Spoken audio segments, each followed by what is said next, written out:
Hi, welcome back to the channel. This is your place for emotional intelligence, calm thinking, and becoming a steadier, stronger version of yourself. If you're new here, I'm really glad you're joining me today. And if you've been here before, welcome back. Take a breath, settle in, and let's talk about something we all struggle with: staying calm under pressure. Staying calm under pressure is something we all want, but almost none of us were ever taught how to actually do it.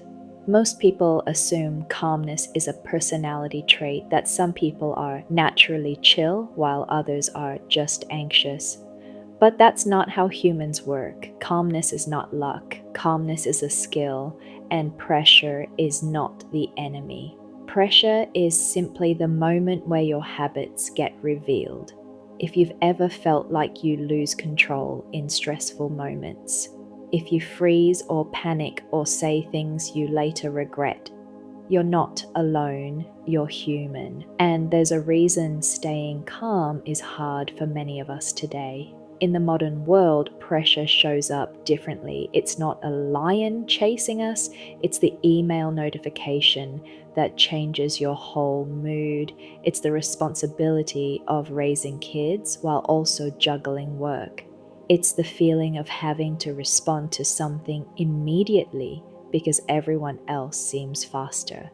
It's hearing your boss say, "Let's talk," or walking into a meeting where everyone looks serious. Pressure now is quieter, but the body reacts the same way it did thousands of years ago. When you're under pressure, the brain triggers a survival mechanism. Your amygdala, the part responsible for detecting danger, switches on instantly. Your heart rate increases, your breathing becomes shallow, your attention narrows, and your body gets ready to fight, run, or freeze. This is normal. This is biology. This is the wiring that kept our ancestors alive. But here's where the challenge begins. Your body reacts to emotional threats the same way it reacts to physical ones. A difficult conversation triggers the same internal response as a real danger. A deadline, a mistake, someone's judgment. It all feels like a threat to your identity, your safety, or your belonging. That's why you can be sitting completely still and still feel like your heart is running a marathon. The Stoics understood this long before modern psychology. Marcus Aurelius wrote, "If you are distressed by anything external, the pain is not due to the thing itself, but your estimate of it." This is basically the ancient version of what today's psychologists call cognitive appraisal, meaning your stress isn't just about what happened, but about what you think it means. And this is where pressure becomes overwhelming. When you experience stress, your imagination jumps into the future. You start predicting disaster. You imagine people judging you. You see the worst case scenario before anything even happens. And your body responds to your imagination as if it's real. This is how pressure multiplies. You're dealing with reality and the story your mind is creating about reality. Another reason pressure feels so intense is time distortion. When stress hits, your mind sprints ahead. You're no longer in the present moment. You're living 5 steps into the future. But here's the thing, your body can only live in the present. So when your mind goes too far, your body starts to feel overwhelmed. And then there's control. A lot of pressure comes from trying to control things you cannot control, such as other people's reactions, the outcome of situations, the speed of life. We believe control equals safety, but the more you try to control, the more pressure you create. The Stoics taught a simple idea: focus on what is up to you, not in a harsh way, but in a freeing way. When you stop carrying the weight of everything, you breathe again. And of course, one of the biggest sources of pressure is the pressure we put on ourselves, the fear of messing up, the fear of not being good enough, the fear of disappointing people, that voice inside your head that says, don't blow this. But perfection creates anxiety, and anxiety destroys calm. So let's talk about how to stay calm, not in a fake, everything is fine way, but in a grounded, practical way that actually works in real life.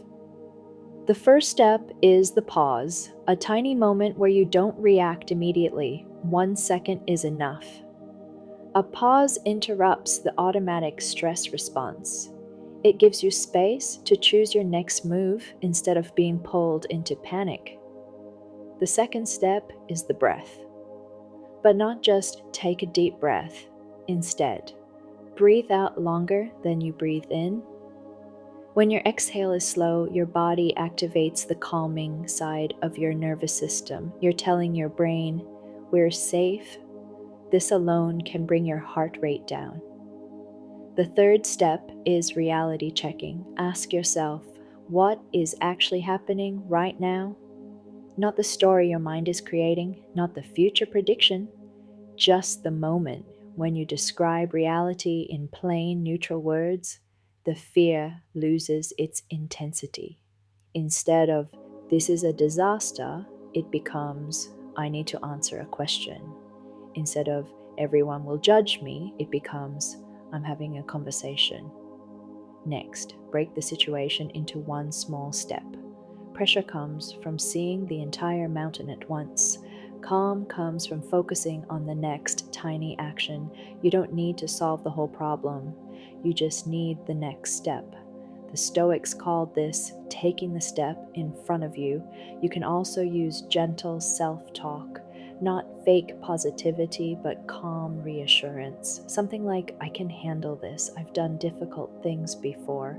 Your nervous system responds to kindness, not pressure. And remember, you don't need to feel calm to act calmly. You can still speak clearly even if your heart is racing. You can still think logically even if your palms are sweating. Calmness is not the absence of stress.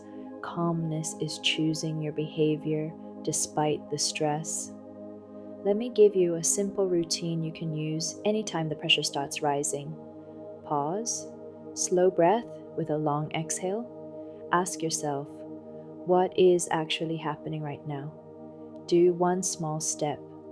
Tell yourself, I can handle this moment.